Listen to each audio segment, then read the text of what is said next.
আজকে আমরা ঈদুল আজহা উপলক্ষে শহীদ প্রেসিডেন্ট, স্বাধীনতার ঘোষক প্রেসিডেন্ট জিয়াউর রহমানের আত্মার মাগফিরাত কামনা করার জন্য আমরা দোয়া করতে এসেছি জিয়াউর রহমান ফাউন্ডেশনের পক্ষে। আমাদের জিয়াউর রহমান ফাউন্ডেশন একটি অরাজনৈতিক একটা সংগঠন।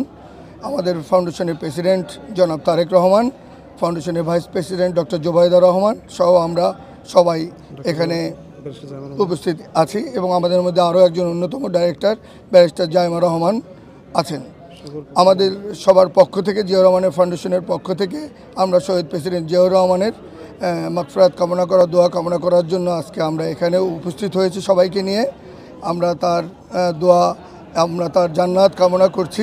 জিয়াউর রহমান ফাউন্ডেশন একটি অরাজনৈতিক সংগঠন। এখন যে কোনো ব্র্যান্ডের পুরাতন এসি বদলে নতুন ওয়ালটন এসিতে উপভোগ করুন 25% ছাড়।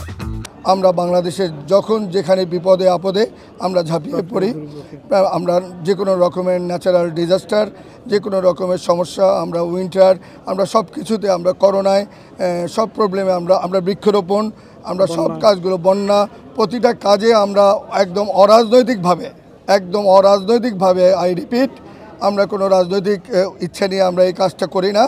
আমরা দেশের জনগণের দলমত নির্বিশেষে সবার জন্য আমরা জনগণের মাঝে আমরা সবসময় দাঁড়াই এবং দাঁড়াবো, এই আশ্বাস দিয়ে আমরা আমাদের বক্তব্য শেষ করছি।